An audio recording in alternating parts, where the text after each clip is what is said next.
뭐야?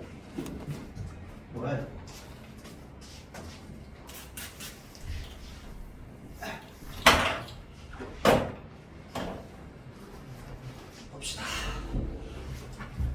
자, 이거 마음의 달 여러분들 학교에서 이제 필기해 놓은 거나 이런 것들을 좀 정리하고 보고하다 보니까 확실히 좀 많이 딥하게 하긴 했던데, 이게 우리가 문제 풀면서 좀 이거는 왜 학교에서 그렇게 얘기했지 라고 이제 의문이 생겼던 부분이나 이런 것들도 뭐 그렇게 막 영 아닌 정도는 좀 아니라는 생각이 좀 들었어요. 자, 그래서 요 선량희 시인의 작품 같은 경우에는 여러분들이 진짜 시어의 의미 하나하나, 문장의 의미 하나하나를 다 떼가지고 좀 생각을 해봐야 될 겁니다. 이렇게까지 자세히 했다는 건 서술형으로 무조건 물어보겠다는 거거든. 알겠죠? 자, 그래서 아마 이제 요거 어떤 문장이나 단어의 의미를 물어볼 가능성이 높으니까 요 부분들을 좀 잘 생각해가지고 이제 서술할 수 있게끔 준비를 하면 좋을 것 같아요. 특히나 이제 마음의 달이랑 그 다음에 그 사람의 손을 보면 요거 두 개 같이 엮어가지고 좀 물어볼 가능성이 높습니다. 뭐 역설적인 식이라든지 시어의 의미라든지 여러분들 그렇죠? 자, 다시 넘어가서요. 가시나무 울타리에 달빛이 한 채 걸려 있습니다 라고 얘기하잖아. 그러면 그 이제 달빛이라고 하는 게 가시나무 울타리에 찔려 있는 상태이기 때문에 무엇을 의미한다? 상처나 고난을 의미한다고 했었죠. 자, 다음 요거 나는 그만 저기 어둠을 내려놓았 마음이 저물어집니다 좀. 그렇죠? 자, 그래서 마음이 저물어집니다라는 표현이랑 그 다음에 환한 달빛에 나는 그만 어둠을 내려놓았습니다 라고 하는 요 두 의미를 우리가 좀 생각을 해보면, 원래는 화자가 어떠한 상태였다? 어둠을 내려놓지 못한 상태였다는 거야. 그러면 어둠을 내려놓지 못한 상태가 어떤 상태인데? 라고 하면은 마음이 안 좋아져 있는, 마음이 저물어 있는 상태겠지. 맞죠? 자, 그래서 마음이 저물어 있는 상태야. 현수야, 너 프린터 없니? 아, 있어? 오케이. 자, 그래서 마음이 저물어 있는 상태니까 어둠을 내려놓지 못한 상태. 그런데 어둠을 그만 내려놓았습니다 라고 하는 건 뭐야? 달빛이 너무 밝았기 때문이겠지. 그렇죠? 자, 그래서 지금 들판이 기우는 이유, 보름달이 그만큼 크다는 거야. 그만큼 크니까 뭐해? 어둠을 내려놓았다 라고 얘기하는 거잖아. 맞죠? 자, 그래서 그러면 여기에서 어둠을 내려놓았다라고 할 때 어둠을 우리가 뭐라고 볼 수 있어? 상처나 고통, 시련 뭐 이런 것들로 우리가 살펴볼 수 있겠죠. 그리고 내려놓았다고 했으니까 내면의 걱정을 내려놓고 편안한 마음 상태가 됐다는 거야. 그러면 자, 화자의 마음이 이제 굉장히 어두웠고 안 좋았던 상황에서 편안한 마음으로 바뀌게 되는 이 외부 요인이 바로 달빛일 텐데, 자, 겉으로 볼 때는 그냥 외부 요인이야. 근데 이제 여기 밑으로 내려가서 시 안의 내용을 살펴보자면 결국은 이 달빛처럼 화자의 마음이 충만해진 거거든. 맞죠? 자, 그래서 지금 여기 밑에부터는 상처를 받아본 사람들, 그러니까 찔려본 적 있는 사람들은 내부적인 요인을 바탕으로 이제 상처가 회복되었다라고 하는 걸 우리가 이제 이 7행 이후부터 우리가 알 수 있습니다. 자, 그래서 일단은 둥글게 살지 못한 사람들의 의미를 생각해보면 요거 여러분들 기존에 하던 거랑 크게 뭐 다르지 않은 것 같아요. 여기 보니까. 자, 그래서 남에게 상처를 주면서 산 사람, 스스로의 힘으로 시련을 극복하지 못한 사람, 그 다음에 시련을 긍정적인 의미로 받아들이지 못하는 사람. 그래서 스스로의 힘으로 시련을 극복하지 못하기 때문에 달에게 뭐 하는 거야? 기원하는 거지. 맞죠? 자, 그 다음에 시련을 긍정적인 의미로 받아들이지 못한다. 둥글지 못하다. 그래서 무엇과 다르다? 보름달의 속성과 반대가 된다. 그렇죠? 자, 그럼 그런 사람들이 달을 보고 절을 하는 이유는 뭔데? 자, 외부 요인, 그러니까 시련을 이겨내게 해달라고 외부 요인을 통해서 시련을 어떻게 하고자 하는 마음? 극복하고자 하는 마음이야. 자, 그래서 둥글게 살지 못한 사람들, 무엇인가 찔려본 사람들 모두 시련을 겪어본 사람들이야. 겪어본 사람들인데 이 사람들은 스스로의 힘으로 극복하지 못하는 사람들. 이 사람들은 스스로의 힘으로 극복하는 사람들이 되겠지. 그렇죠? 자, 그래서 무엇인가 찔려본 사람들이라고 하는 이 표현의 상징적인 의미는 결국 내부 요인, 스스로의 성찰을 통해서 시련을 이겨낸 사람, 그 다음에 시련의 가치를 알고 있는 사람이 되겠죠. 자, 그래서 그러면 긍정적이냐 부정적이냐라고 할 때 긍정적인 존재, 그 위에는 뭐야? 부정적인 존재로서 말을 하고 있는 겁니다. 자, 다음, 자, 달도 때로 빛이 꺾인다는 것을 그 다음에 한 달도 반 꺾이면 보름이다 라고 이야기하는. 자, 그래서 이 꺾인다, 우리가 일반적으로 생각할 때는 부정적인 의미로 쓰는 단어야. 좀 뭔가 포기하다, 그 다음에 의지가 꺾이다 이런 식으로. 그런데 그것이 반 꺾이면은 보름이 된다라는 표현처럼 시련 뒤에 이제 성숙함이 찾아온다. 자, 그 다음에 꺾어지는 건 무릎이 아니라 마음입니다. 이것도 여러분들 예전에 이제 우리가 내신 대비하면서 질문을 되게 많이 했던 부분 중에 하나인데, 결국은 여기서도 뭐 이렇게 별 다르지 않게 해석을 했죠. 자, 꺾어지는 건 무릎이다 라고 얘기하는 건 사람들이 우리가 일반적으로 절을 할 때 이제 무릎을 꺾는 걸 말하는 거야. 자, 그러면 시련을 부정적으로 바라보는 사람들이면서 동시에 절을 한다고 했으니까 무엇을 하는 사람이기도 해요? 외부 요인을 통해서 시련을 극복하고자 하는 사람으로 연결이 되기도 해. 왜? 절을 하는 사람들이니까. 맞죠? 자, 반면 꺾어지는 건 마음입니다. 꺾어지는 건 무릎이 아니라 마음입니다 라고 할 때 마음은 시련을 통해서 성숙한, 그러니까 찔려본 사람들이 하는 행동이 되겠죠. 자, 그래서 시련을 통해서 성숙해지는. 근데 요거 저기 소민아, 꺾어지는 건 무릎의 의미 저기 필기되어 있는 거 너는 뭐라고 필기되어 있는데? 그냥 시련을 부정적으로 받아들이는 사람. 준인 그렇게 돼 있어. 자, 그러면 요거 필요 없이 그냥 뭐 하면 돼? 시련을 부정적으로 받아들이는 사람. 그러면 봐봐, 꺾어지는 건 무릎이다 라고 하는 의미는요, 그 저기 뒤에 보면 천냥이 시인의 인터뷰 있거든요. 그 인터뷰에 있는 내용을 좀 살펴보는 게 훨씬 더 좋을 것 같습니다. 알겠죠? 자, 그래서 여기 뒤로 넘어와 봐봐. 인터뷰 봐봐. 자, 여기 인터뷰에 보면은 어디에 밑줄을 끊냐면요, 요거 여기서 무릎은 통상적인 비유의 원리에 따라 패배나 굴복을 의미할 텐데 여기 밑줄 꺼주세요.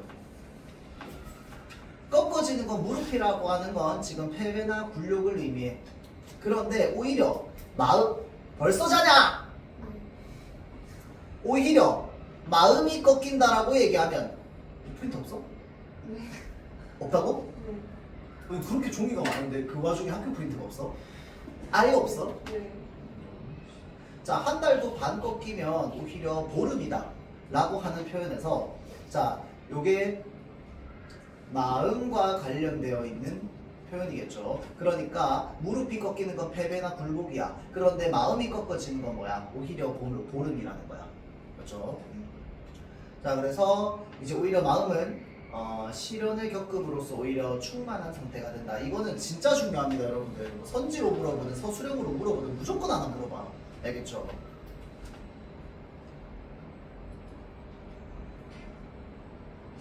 자, 그 다음 쌤이 이거 여러 번 얘기했는데 앞 페이지에 보면 들숨 속으로 들어온 달이 이제 떴다 라고 얘기하는 거. 내가 들숨 속으로 들어오면 외부에 있는 것이 나의 내면으로 들어오는 내면화 과정이라고 했잖아. 그렇죠? 자, 그래서 시련의 가치나 의미를 내면화도 되고요. 또는 이제 시련을 통해서 성숙해진 마음이라고 해도 되겠죠. 시련을 통해서 성숙해진 마음, 이런 것들을 내면화하는 겁니다. 저 달을 통해서. 자, 그래서 요거는 진짜 빠삭하게 여러분들 외워둘 수 있도록 하고요. 자, 그 다음 그 사람의 손을 보면 봅시다.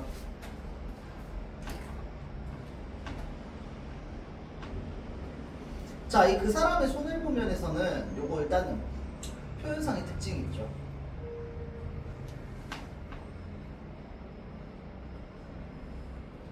얘네 여러분들 외워놓는 게 좀 중요합니다. 아 그래서 쌤이 저기 뭐냐 자료를 이거 수업 끝나고 나면 여러분들한테 하나 이제 보내줄 건데 뭘 보내줄 거냐면 이거 저기 여러분들 프린트에 필기되어 있는 내용 있잖아. 이게 필기되어 있는 내용들 중에서 현대 시들만 모아가지고 그 표현상의 특징이랑 내용상의 특징 이렇게 정리를 좀 해놨거든요. 이게 걔네 이제 쭉 보내줄 테니까 프린트랑 비교하면서 보는데 뭘 하냐면 그걸 이제 한눈에 볼 수 있으니까 표현상의 특징을 그냥 한 번에 쭉 묶어서 보라고. 왜냐면 이제 우리가 보통 시험에서 물어볼 때는 시는 항상 하나를 물어보는 게 아니라 하나 묶어서 물어보기 때문에 걔네를 묶어가지고 우리가 표현상의 특징들을 알아두면 문제를 빠르게 해결할 수 있단 말이야.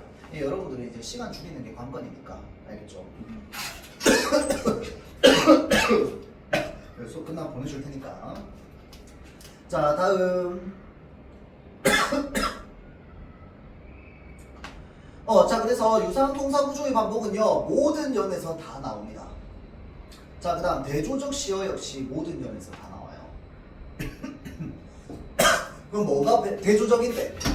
검은 것과 흰 것, 비누 높은가 맑은 것, 그 다음에 쓰레기와 깨끗한 것, 그 다음에 보이지 않는 것과 보이는 빛, 얘네들이 전부 대조적 관계를 가지고 있는 시어죠. 자 그 다음에 뭐뭐를 보면 뭐뭐를 보면이라고 해서 유사한 문장 구조가 모든 연에서 반복되고 있습니다. 자, 그다음 마지막으로 세 번째 대상을 예찬하는 것. 성자라잖아, 맞죠? 자, 그래서 성자가 된 청소부, 청소를 하면서도 성자이면서도 청소를 한다라고 하는 부분에서 예찬적인 태도 드러나고요. 마지막으로 연세법 어디서 드러납니까?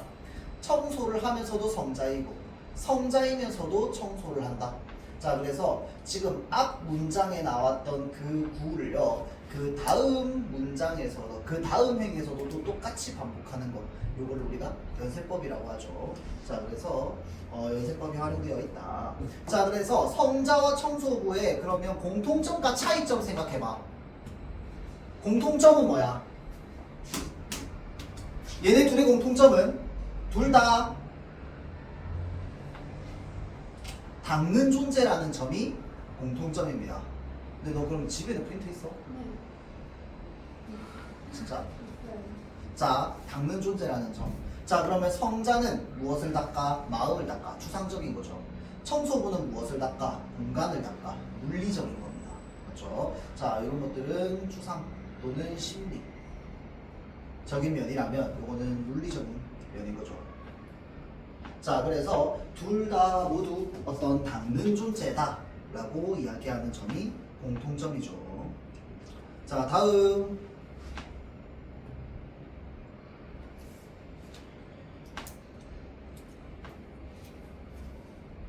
요거는 뭐 별다른 거 없죠. 오케이, 자 그러면 선량희 시인 작품은 넘어가고요. 다음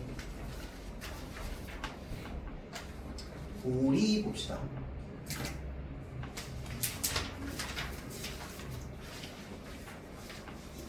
학교에서 지금 보니까 학습 활동에 문학의 미적 기능, 윤리적 기능, 인식적 기능 요거는 딱히 얘기 안 하신 것 같던데 맞죠? 그 X 쳐져 있더라고요 학습 활동에.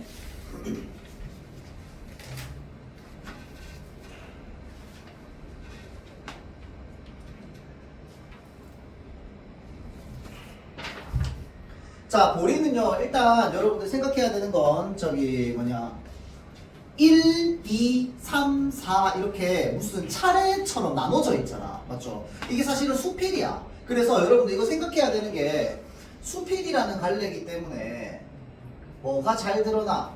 작가의 가치관이나 개성이 매우 잘 드러나는 글입니다.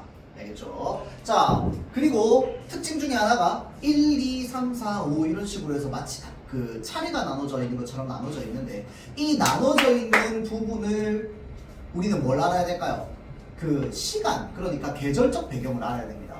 이게 늦봄인지 초여름인지 늦가을인지 겨울인지 이거를 여러분들이 머릿속에 좀 넣어둬야겠죠. 자, 그래서 요거 보리라고 하면서 무엇을 설정합니까? 이거 여러분들 필기에 있던데 청자 설정 맞아 아니야? 준아 맞아 아니야? 맞아? 그러면 대화체 맞아 아니야? 아니야. 왜 아닌데? 그렇죠. 보리가 대답을 안 해서. 이거 여러분 필기에 있더라고요. 그렇죠. 그 다른 부분 필기에 있긴 했는데 어찌됐건 간에 자 청자를 설정한 거 맞으나 대화체는 아니다 라고 하는 걸 좀 생각을 할 수 있도록 하고요. 자 그래서 보리가 너는 차가운 땅 속에서 온 겨울을 자라왔다. 자 그래서 요 때는 지금 언제인 거야? 겨울 직후인 거야. 너 교과서도 없어? 그럼 자습서는? 아무것도 없어? 시험 전날에 시험 문제 혹시 내가 내는 것도 아니고 너무 진짜 큰일 났네. 4시간 동안 할 건데. 괜찮아 알겠어. 눈이나 감지 마. 알죠? 자 차가운 땅 속에서 온 겨울을 자라왔다라고 하는 부분에서 이제 겨울 직후. 잠깐만. 근데 너 그럼 혹시 패드는 있어? 자 이미 한 해도 저물어 벼도 아무런 곡식도 남김없이 다 거두어 들인 뒤에 해도 짧은 늦은 가을날이라고 되어 있죠. 자 그래서 요때가 이제 보리 씨앗을 심는 시기란 말이야. 맞죠? 자 그래서 요 보리 씨앗을 심는 시기부터 시작해가지고 쭉 시간의 순서대로 이야기를 하고 있죠. 자 그래서 늦은 가을날의 이미지입니다. 이미지.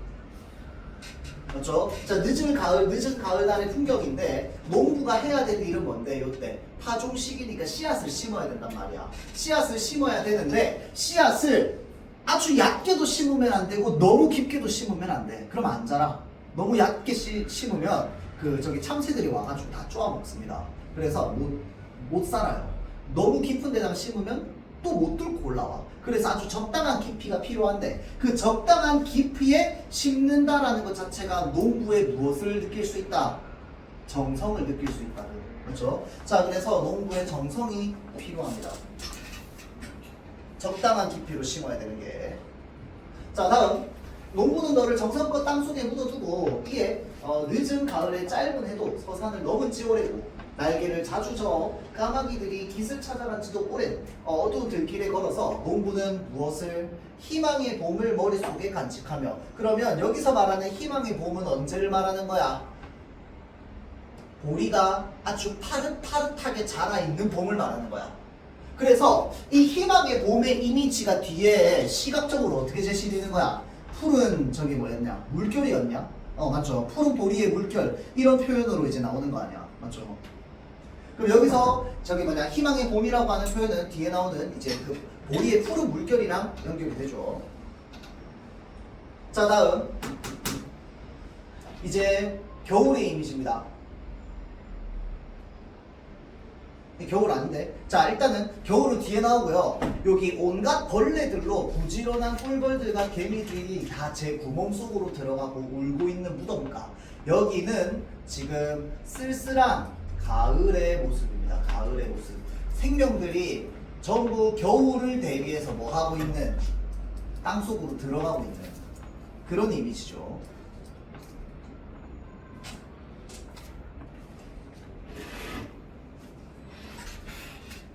자, 온 여름 동안 키만 자랐던 억새풀 더미가 갈대꽃 같은 손톱만을 싸늘한 하늘에 날리고 있답니다. 자, 물도 흐르지 않고 다 말라버린 갯강변 밭둑 위에는 앙상한 가시덤불 밑에 늦게 핀 들국화들이 찬설이 비추. 요것도 마찬가지로 뭐야? 가을의 이미지죠. 자, 요거는 여러분들 이거 가지고 저번에 내가 나눠줬던 문제 보면은 이 가을에 굉장히 웃어 이씨.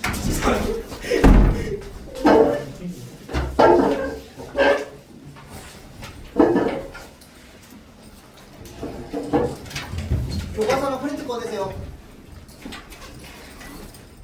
없어? 프린트는 있는데 교과서를 안 받았어요. 일단 꺼내. 자습서도 있어. 없어? 너 패드 있어? 네. 돈 뭐라고? 돈. 없다고? 예.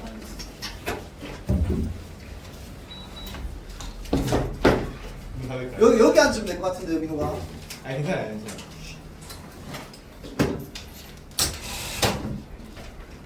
문 닫아도 돼.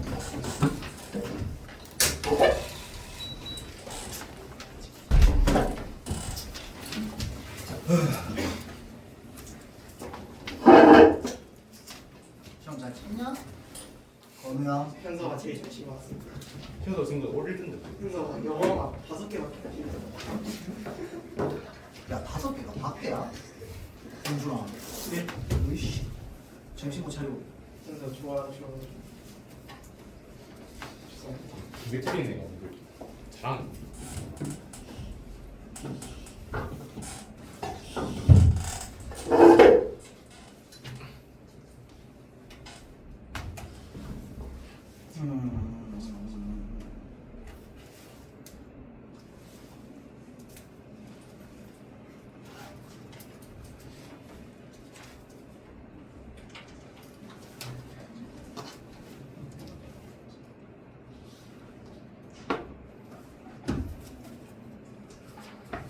저기 보냈으니까 패드로 보세요. 자습서만 보냈거든. 네. 교과서 대신 자습서 보고요. 일단 프린트는 가지고 있는 거 봅시다. 자 일단은 보리 이거 교과서는 18페이지. 일단 보리 두 번째부터 볼게요. 2부터.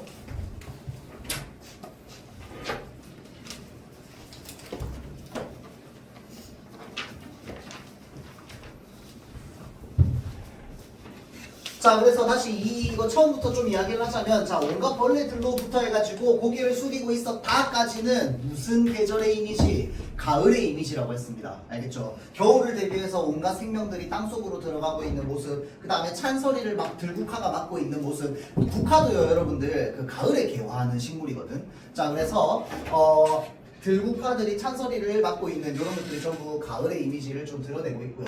그리고 무덤가, 뒷감벽, 박둑 뭐 이렇게 되어 있으니까 요거를 보면서 이제 좀 뭐라 그래야 되지? 절망적인 이미지 뭐 이런 것들을 좀 이렇게 물어보는 문제들이 있던데 그거랑은 전혀 상관없습니다. 알겠죠? 그냥 계절의 이미지야.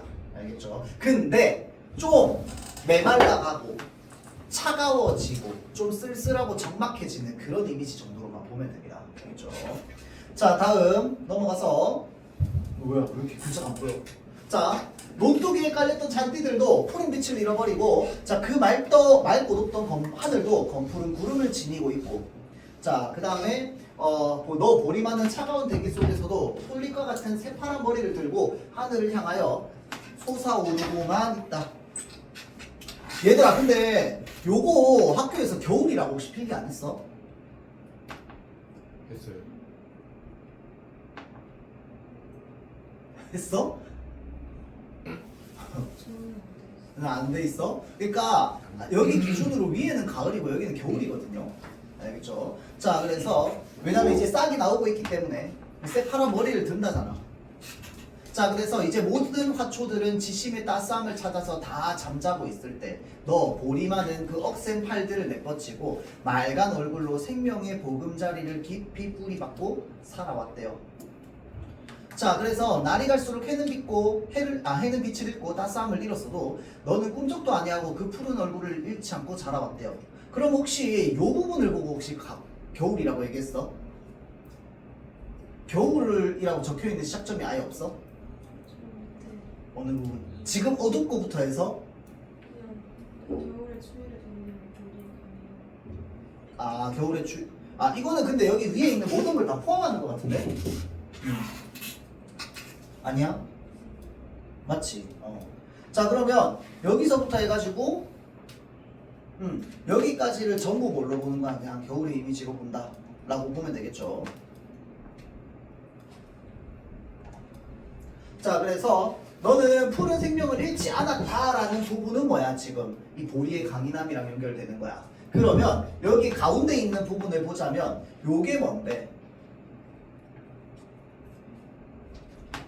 겨울이 아니고 추운 날을 지나서 이제 봄을 지나고 초여름이 되면 보이는 이미지들입니다. 장미가 한 6월쯤 피거든요. 5월에서 6월쯤 피거든요. 자 그래서 지금 어둡고 찬 눈 밑에서도 너 보리는 언제를 상상한다고? 장미꽃 한 개를 풍겨오는 그한 6월의 공풍과 그 다음에 노고지리지리 우짖는 이제 파란 하늘과 산빛을 훤히 비춰주는 태양을 꿈꾸면서 오로지 기다려 왔다는 거죠. 자 다음 춥고 어두운 겨울이 오랜 것은 아니었다. 자, 그래서 이제 겨울 끝났고 어느 계절의 이미지로 넘어가? 봄의 이미지로 넘어갑니다. 자, 그래서 어느덧 남향 언덕 위에 누렇던 잔디들이 파란 속잎을 날리고, 자, 그래서 봄이 되면서 푸르러지는 겁니다. 그렇죠? 자, 들판마다 민들레가 웃음을 지을 때면 너 보리는 논과 밭과 산 등성이에까지 이미 푸른 바다의 물결로서 온 누리를 뒤덮는데요. 자, 그래서 낮은 논에도 높은 밭에도 산등성이 위에도 보리입니다. 보리다. 푸른 봄이다. 아지랑이를 몰고 가는 봄바람과 함께, 자, 온 누리는 푸른 봄의 물결을 이고 들에서도 언덕 위에서도 산등성이 위에서도 봄의 춤이 벌어진다. 이거 전부 뭐야 지금 봄의 전경이죠. 그리고 그 안에는 뭐가 있어? 보리 새싹이 피어나고 있습니다. 자, 그래서 푸르른 생명의 춤, 그 다음에 새빨간 봄의 춤이 흘러넘친다. 자, 그래서 지금 푸르른 생명의 춤, 새빨간 봄의 춤, 얘네 두 개가 무엇을 상징하는데? 오늘 뭘 상징해? 안 들려요? 뭐라고요? 그쵸? 무엇의 생명력? 보리의 생명력을 상징하죠. 왜? 파릇파릇하게 아주 꿋꿋하게 피어오르고 있기 때문이야. 그렇죠? 자, 다음 읽고 보면 너의 얼굴에서 또 너의 춤 속에서 노래하고 자라난답니다. 자, 그 다음에 요거 얘는 좀 체크해두세요. 요거랑 그 다음 문단이랑 서로 내용이 좀 다르거든. 여기에 나오는 내용은 뭐냐면요, 보리가 다른 존재들과 함께 조화되어 살아가는 모습이 드러나는 거야. 다른 생명을 품잖아. 조화되어서 살아가는 거야. 자, 그래서 또한 너의 깊고 아득한 품속에 깃을 들이고 사랑의 보금자리를 틀어놓는다. 이 안에 그러면 무엇을 품어? 노고지리들이 쌍쌍이 짝을 지어서 날아다니고, 아침 이슬을 머금고, 이런 것들이 지금 다른 존재들을 다 품고 있는 어떤 보리의 모습으로 형상화가 되어 있는 거고요. 자, 그 다음으로 넘어오면 초여름과 늦은 봄이거든요. 자, 그래서 어느덧 길가에 서 있는 수양보들이 그의 그늘을 시내 속에 깊게 들이우고, 나비들과 꿀벌들이 산 위를 넘나들고, 뜰 안의 장미들이 무르익은 향기를 솜같이 부드러운 바람에 풍겨 보낼 때면, 이때가 이제 한 5월쯤 되는 거죠. 5월, 6월쯤. 자, 그래서 너 보리는 고요히 머리를 숙이기 시작한다. 무엇을 상징한다? 동준아, 뭘 상징해? 보리의 원숙함, 숙함, 그 다음에 겸손함.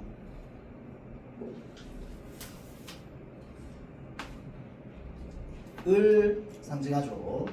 자, 다음 온 겨울에 어둠과 추위를 다 이겨내고 봄의 아지랑이, 따뜻한 햇볕과 무르익은 장미의 그득한 향기를 온몸에 지니면서 너 보리는 이제 모든 고초와 비명을 다 마친 듯이 고요히 머리를 숙이고, 자, 그래서 성자인 양 기도를 드린답니다. 보리의 생명력을 뭐 하고 있어? 예찬하고 있어.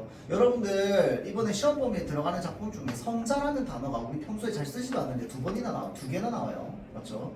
얘네들이 가지고 있는 의미, 그리고 성자라고 얘기한다는 것 자체에서 이미 벌써 어떤 태도가 느껴져? 대상을 예찬하려는 태도가 느껴져. 맞죠? 이놈은 성자 또 어디 나오는데? 오, 글쎄요. 모르면 안 되긴 하지. 자, 이마 위에는 땀방울을 흘리면서 농부는 기쁜 얼굴로 너를 하나를 덥석 안아서 낫으로 스르릉 너를 거둔답니다.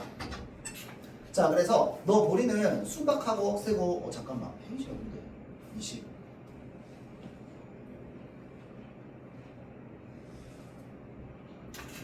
요거 여러분들 체크를 좀 합시다. 21페이지 위에 아까 읽었던 부분인데 이 윗부분 있잖아. 지금 여기 보면 나비들과 꿀벌들이 산 위를 넘나들고 뜰 안의 장미들이 무르익은 향기를 풍겨보낼 때, 이거는요 보리가 다른 존재를 품는 이미지 아닙니다. 알겠죠? 품는 이미지 아니고 그냥 계절 나타내는 거야. 알겠죠? 아까는요 바로 전 문단은 이제 보리가 다른 존재랑 같이 조화되어서 살아가는, 다른 존재를 품는 그런 이미지라면 요거는 그냥 계절 얘기하는 거야. 알겠죠? 자, 다시 밑으로 내려가서 자, 이방위에는 땀방울을 흘리면서 농부는 기쁜 얼굴로 너를 하나를 덥석 안아서 낫으로 스르륵 스르륵 너를 거둔다고. 자, 그러면서 잘 보세요. 너 보리는 순박하고 억세고 참을성 많은 이게 바로 뭔데? 글쓴이가 예찬하는 성질이죠. 글쓴이가 예찬하는 성질은 순박하고 억세고 참을성이 많아. 근데 이게 또 뭐랑 닮았어? 보리랑 농부랑 닮았어. 그래서 보리라고 하는 생명도 예찬하고요. 그 다음에 이 농부의 삶 역시 예찬하고 있는 겁니다. 알겠죠? 자, 그래서 너를 심고 너를 키우고 너를 사랑하면서 살아간다. 이게 서로 무엇을 끼친다? 서로의 삶에 영향을 끼친다. 자, 보리 너는 항상 순박하고 억세고 참을성 많은 농부들과 함께 이 땅에서 영원히 사라지지 않을 것이다 라고 이야기를 하는 거죠. 학교에서 보릿고개라는 말도 했어. 자, 이제 보릿고개가 저기 뭐냐 쌀을 가을에 수확한단 말이야. 그러면 가을에 쌀을 수확하기 전까지 뭘 먹고 있냐면 보리를 먹고 있거든. 근데 이제 가을에 쌀을 수확하면은 그거 막 배부르게 먹을 거 아니야. 그러면 겨울 지나고 나면 이거 다 떨어지거든. 근데 보리는 여름에 수확을 한단 말이야. 그래서 보리를 수확하기 직전까지 요 때가 엄청 배고픈 시기거든요. 그래서 요 때를 우리가 이제 보릿고개라고 얘기를 하죠. 자, 그 다음에 오케이.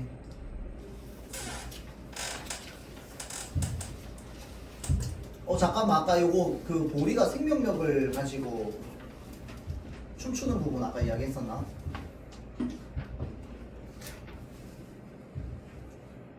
이거 근데 표시가 좀 덜 돼 있네, 맞지? 아까 쌤이 표시했던 거에서 봄바람과 함께 푸른 봄의 물결 여기 되어 있어야 되는데, 그 다음에 봄의 춤, 생명의 춤, 새말간 봄의 춤 이렇게 이제 돼야 되겠죠, 맞죠? 우리의 생명력을 나타내는. 왜 이렇게 돼 있냐? 그리고 또 너의 춤 이렇게까지 전부 뭐야? 보리의 생명력을 상징하는 거. 이거 누구 책이야? 본인 책이었나? 네. 네. 우리가 순박하고 억세고 참을성 못하는 사실.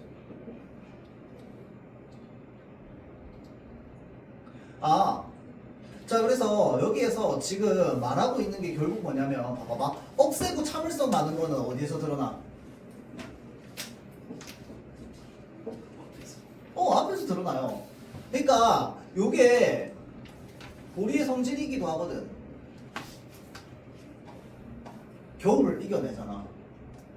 억세다라는 말 아까 비슷한 의미로 그 앞에 부분에 있었어요. 그 겨울을 견뎌내고 이제 그 조그맣게 그 싹 올라오는 그 부분에서.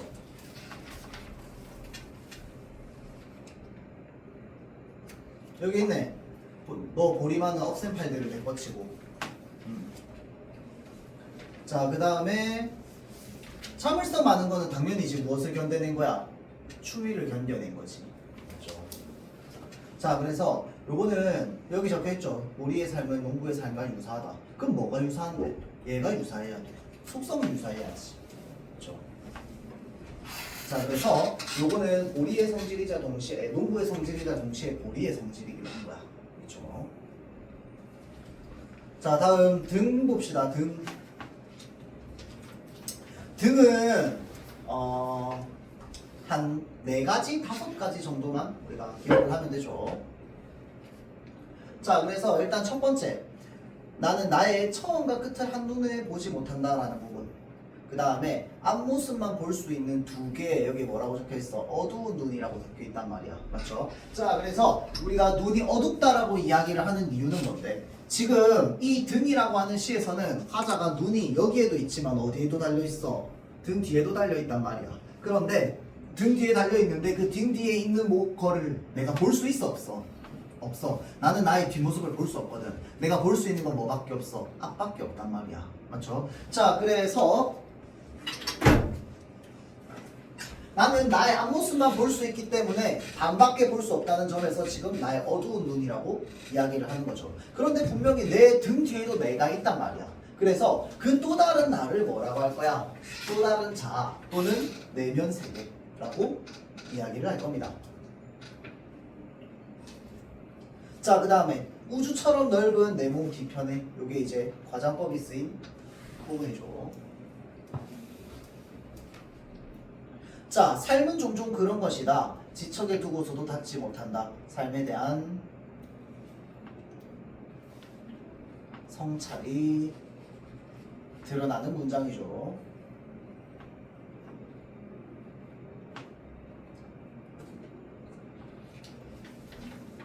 자, 그 다음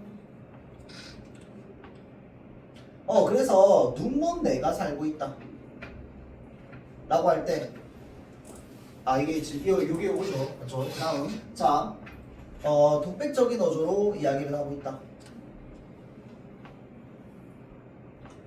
봐봐. 보통 우리가 자신의 삶에 대해서 성찰하고 되돌려 볼 거야. 그러면 자기가 자기 스스로 독백적으로 이 내면에 있는 마음이나 생각이나 이런 것들을 고백하면서 말하는 투가 될 수밖에 없습니다. 그렇죠? 자, 그래서 이러한 어조이기 때문에 또 드러나는 특징 중에 하나가 뭡니까?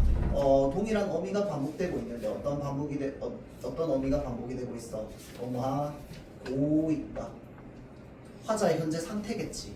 그렇죠. 그래서 화자가 자신의 현재 상태를 고백적으로 나타내는 그런 어미를 사용하고 있습니다.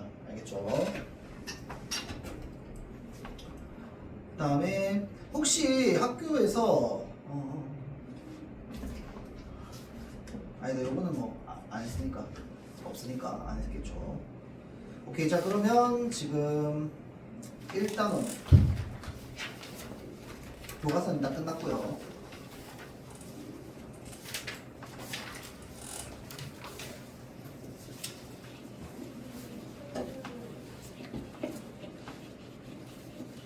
나팔꽃부터 봅시다. 야, 근데 나팔꽃 지금 정리된 게 이거밖에 없어. 나팔꽃 필기 많이 안 했어? 아, 그래?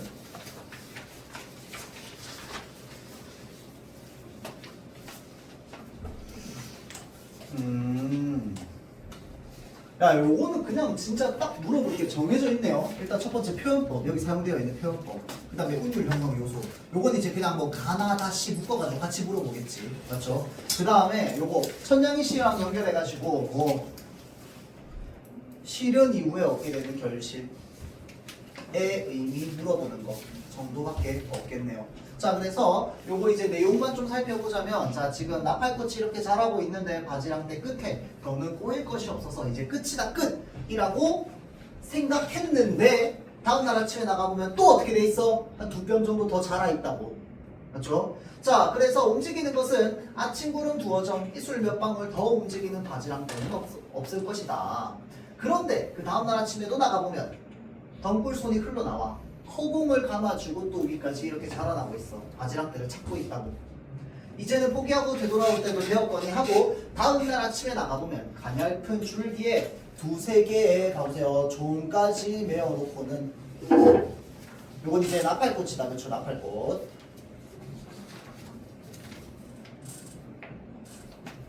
아침 하늘에다가 은은한 종소리를 펴내고 있는 것이다. 자, 지금 무엇을 청각적 이미지로 제시하고 있는 거야? 나팔꽃의 모습. 사실은 원래 시각적인 모습이지. 근데 걔를 은은한 종소리로 펴내고 있습니다. 그럼 물어볼게요. 이거 공감각적 심상 맞아 아니야? 공감각적 심상 맞아 아니야? 맞아 아니야? 아닙니다. 그렇죠? 왜? 표현 자체는 뭐밖에 없는데 소리밖에 없어요. 이해되죠? 표현 자체가 소리밖에 없기 때문에 요거는 공감각적 이미지가 아니라 청각적 이미지입니다. 이거 중요합니다, 여러분들.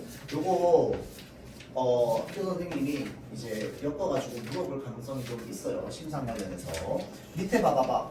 푸른 종소리라고 돼 있잖아. 얘는 그러면 공감각적 이미지 맞아 아니야? 맞는 표현이죠. 그러니까 얘가 실제로는 꽃이 모습을 나타낸 건 맞아. 꽃이 피어있는 모습을 보면서 은은한 종소리라고 하는데 그냥 이거는 그것을 청각적인 이미지로 제시했을 뿐이고 얘는 뭐야? 그 꽃이 피어있는 모습을 푸른 종소리라고 얘기했기 때문에 공감각적 이미지로 제시했을 뿐인 거야. 알겠죠? 자, 그래서 지금 청각의 실험사로서 이야기를 하고 있죠. 그래서 화자는 더 이상 꼬일 것이 없다고 생각했을 때 또 한 번 더 길게 꼬인다는 점에서 이거 혹시 나팔꽃의 생명력과 관련된 이야기는 안 했나요? 안 했다고? 아 오케이. 그러면 생명력도 빼고 나면은 진짜 말 그대로 표현상의 특징 말고는 볼 게 없을 것 같은데 맞죠? 그럼 볼이랑도 연결되지 않을 거고 맞죠? 아마 그 사람의 손을 보면이랑 이제 꽃덩굴이랑 뭐 이렇게만 이제 같이 연결될 가능성이 가장 높겠죠. 그렇죠? 자 그래서 나팔꽃 이렇게 넘어가고요. 자 그다음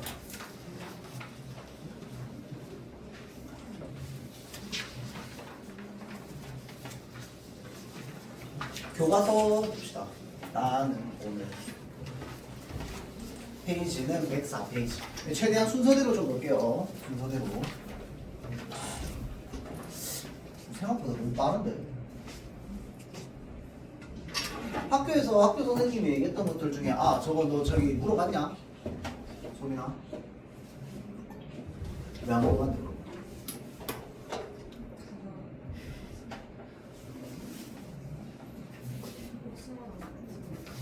그때 얘기했던 게 그거 아니야? 그 심리적 거리, 물리적 거리?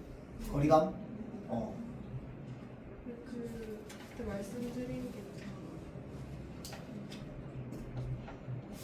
그때 내가 뭐였지? 내가 지금 정확하게 기억이 안 나서 그러는데 내가 학교 가서 물어보라고 한 거 있지 않았어?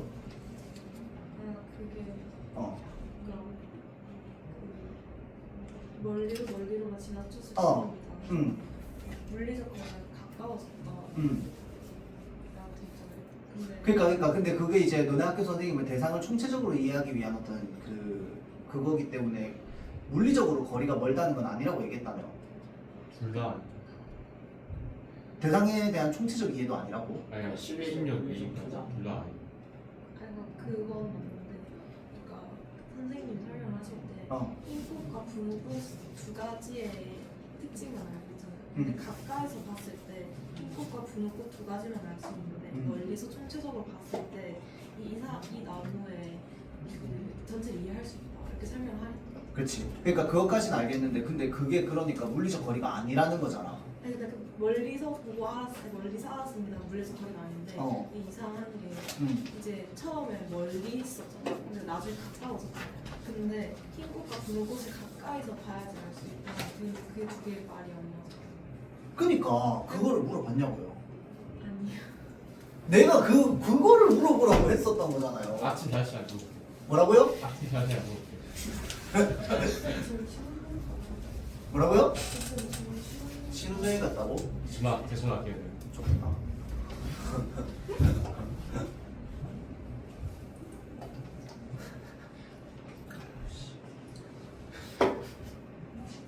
알겠어. 뭐 조금 있다가 학교 교과서 본문도 아닌데 그거를 참 모르겠다.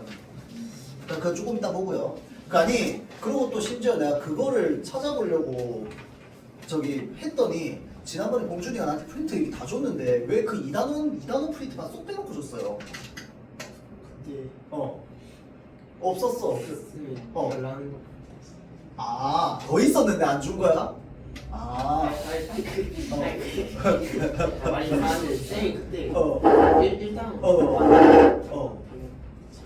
일단은 달랬다. 근데 그 뒤에 거도 달라지 않았어. 저거 그 태평천하랑 그거 그 광장 앞지문. 이거 보리 그거 달라고. 그렇게 해가지고 이제 1단원 이렇게 주고 그래서 2단원이 빠져 있었던 거야. 오케이 알겠어요. 나는 뭔가 했어.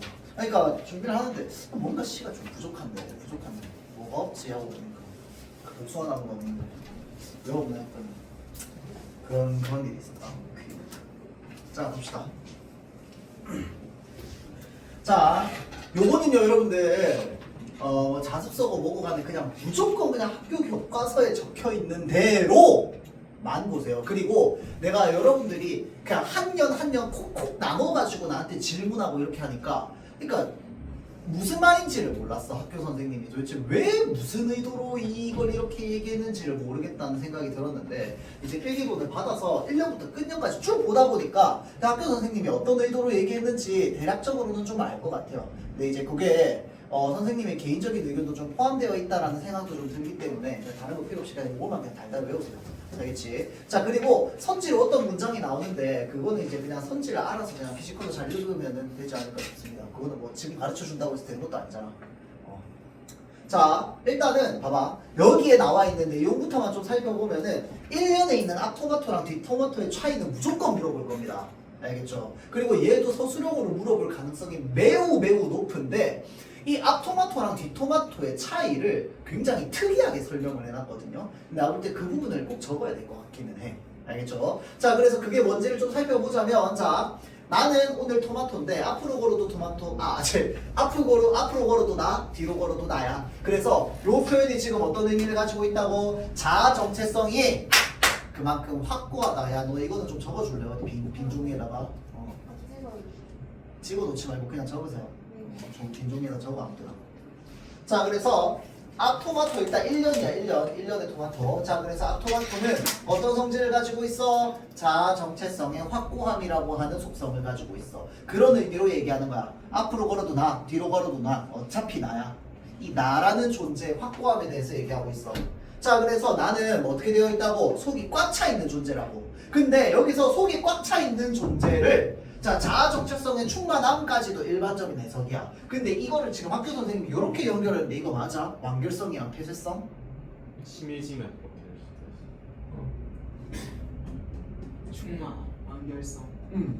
폐쇄성. 네, 거기서 더 가면은 폐쇄성이다. 그럼 거기서 더 나가면 불변성으로도 갈 수 있다. 폐쇄성이랑 불면성 같이. 오케이. 자, 그러면 1차로는 완결성을 얘기하는데 나의 완결성이야. 나는 충만한 존재이기 때문에. 나는 완전한 존재야. 온전한 존재지, 온전한 존재. 근데 온전한 존재인데 여기서 더 나가면 폐쇄성이나 불변성을 가지고 있는 존재로도 볼 수 있다 이거 아니야? 맞아? 세 개 다 같은 위치로 묶어. 그럼 그냥 똑같다는 의미잖아. 자, 폐쇄성, 완결성, 폐쇄성, 불변성 다 똑같다는 거 아니야? 같은 그렇죠. 위치. 그쵸. 그러니까 이 세 개의 단어의 뜻이 똑같다는 게 아니라 이 세 개가 동일하게 얘네의 속성을 말해준다고. 맞지? 그러니까 이게 지금 학교 선생님 의견인 거야. 지금 폐쇄성이랑 불변성이. 알겠죠? 자, 다음 넘어가서 요거는 그래. 앞토마토랑 뒤토마토 먼저 비교하고 나서 하자. 자, 뒤토마토 가봐. 마지막 연. 자, 마지막 연의 토마토야. 자, 마지막 연의 토마토는 자, 나는 오늘 토마토 네 앞에서 몸이 그만 붉게 물들고 말았다. 자, 그러니까 학교 선생님이 보는 관점은 뭐냐면요. 지금 요게 내가 붉게 물든 것 자체가 지금 나라는 것에 뭐라 해야 될까? 나로 인한 거야? 아니면 타인으로 인한 거야? 타인으로 인한 거야. 그러니까 외부적인 것 때문에 내가 변했다고. 이해돼요? 그래서 얘가 그럼 불변성이야? 가변성이야? 민호가 가면서 가변적인 존재라고 나는. 알겠죠? 자, 그래서 나는 타인에 의해서 영향을 받아서 변화할 수 있는 존재라는 의미가 뒤토마토라고. 그럼 앞토마토는 뭔데? 나는 타인에 의해서 또는 나는 외부적인 것에 의해서 변하지 않는 존재인 거야. 왜? 난 충만한 존재니까. 충만한 존재이기 때문에 외부적인 것에 의해서 나는 변하지 않는 존재라는 의미로 앞토마토를 얘기했다면 뒤토마토는 지금 뭐라고 얘기했다고? 타인에 의해서 영향을 받아 변화할 수 있는 존재로서라고. 근데 그럼 그 변화의 어떤 정서가 뭔데라고 하면은 그 설렘 사랑인 거야. 온몸이 붉어진다고 했으니까. 알겠죠? 자, 그래서 시각적인 이미지로서 얘기를 하고 있는데 여기서 또 특이하게 여기 첫 팩은 시각적 이미지라고 필기가 돼 있어. 근데 1년의 토마토에 꽉 차 있었다는 시각적 이미지가 없어. 맞아, 아니야? 필기한 단 없지? 아니야? 없는 것 같던데. 1년에 꽉 차 있었다는 시각적 이미지가 라고 안 적혀 있잖아. 그럼 그렇게 안 보는 거 아니야? 학교 선생님이. 그렇게까지 깊게는 안 해요. 학교 그렇게 잘 안 할 것 같다고? 이 쌤이 시험 레전드로 쉽게 그 쌤이야. 그 그냥 이렇게 적은 거 그냥 그때 기분이 그랬다. 그럴 수- 진짜 그럴 수 있어. 근데 그럴 수 있어. 맞아.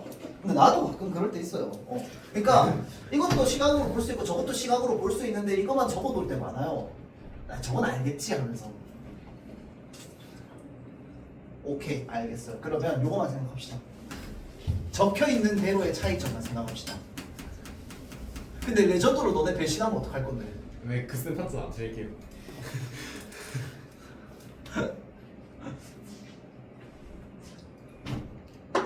그럼 다른 선생님이 너네 작년 담임쌤이니?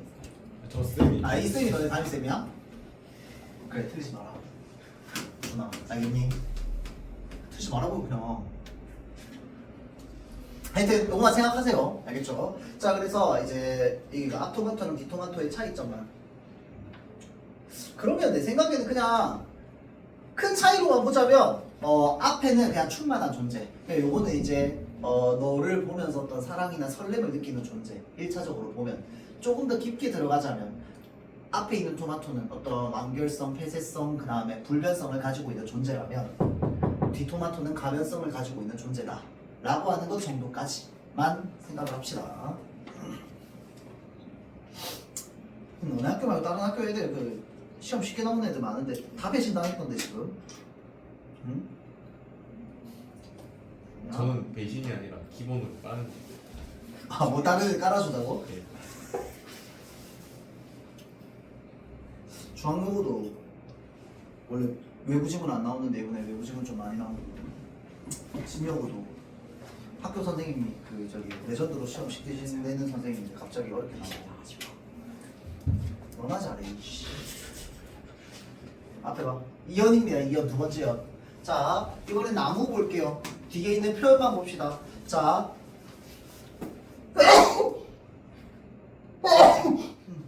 자, 이연입니다. 위로 옆으로 사방으로 자라고 있었다. 성장하는 존재, 활력 있는 존재. 그럼 활력 있다는 말은 생명력을 가지고 있다는 거랑 또 연관지어서 얘기를 해볼 수 있지 않나? 그렇죠? 위로 옆으로 사방으로 자라고 있는 자라는 존재다. 자 다음 나는 오늘 유리. 이 봐봐 그 시각적인 임시 다 적는데 저 위에만 안 적었잖아. 그렇죠? 그래서 나 혼자 계속 연구하고 있었는데 도대체 무슨 생각일까 이러면서. 하여튼 자 유리 나는 금이간채로 울었는데 어찌됐건 간에 시각적 이미지 활용했고요. 자 다음 눈물이 고였다 얼룩이 생겼다 라고 해서 이게 지금 그냥 외면적인 상처뿐만 아니라 내면적인 상처까지도 이야기를 하는 거다. 자 그 다음에 시시각각 표정을 바꿀 수 있었다. 요것도 마찬가지로 앞에 나왔던 그 앞토마토랑 연결하자면 좀 반대되는 내용이라고 볼 수 있어요. 그렇죠? 자 어찌됐건 간에 뭐 하는 존재, 변하는 존재인 거잖아. 물론 이거는 외면이 변하는 거긴 하지만 외부가 변하는 거긴 하지만 자 그래서 시시각각 표정을 바꿀 수 있었다. 감정 상태가 달라지는 존재다. 내 기분에 취해서 떠다닐 수도 있다. 무엇을 가지고 있다? 자유의지를 가지고 있는 둥둥 떠다니는 해방된 존재이다. 선생님. 네. 자기 마음대로 기분을 느끼겠다는. 그러니까 이게 자기 마음대로 기분을 느끼겠다는 아니고 내가 느낀 기분대로 보여주겠다는 거 아니야? 그러면 타인의 영향 안 받는 거 아니야? 아 그치. 그러니까 타인의 영향이나 이런 거 말고 변하는가 안 변하는가에 대한 부분에서 변하는가 안 변하는가에 대한 부분에서 얘는 그래도 지금 감정 상태에 따라서 이 외적인 부분들을 변화시키고 있습니다. 그렇죠? 변화하는 존재. 자 그다음 나는 오늘 종이. 자 무엇을 써야 할지 종잡을 수 없었다. 막막한 상태죠. 자 그래서 텅 빈 상태로 가만히 있었다는 거 아주 공허한 상태입니다. 그렇죠? 자포자기의 상태.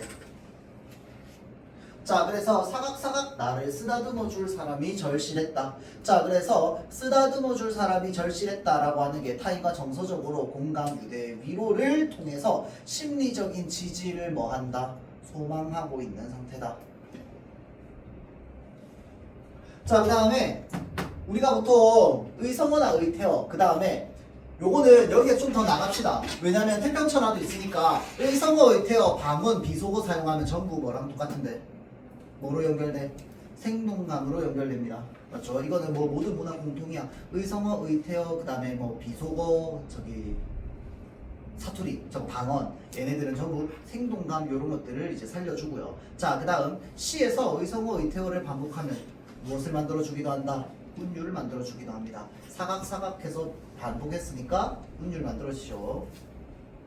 자, 다음 나는 오늘 일요일 매일이 오지 않기를 바랬다. 자, 요거는 현실 회피. 요거 그냥 딱 적혀있는 요거대로 그냥 다 외우면 될 것 같습니다. 자, 그 다음 나는 오늘 그림자 나를 끈질기게 따라다녔는데 뭐가 따라다닌 거야? 잘못한 일들. 그래서 후회나 자책감. 자, 그 다음에 나는 오늘 공기 네 옆을 맴돌고 있었다. 아무도 모르게 너를 살아있게 해주고 싶었다. 희생이나 헌신, 타인을 위한.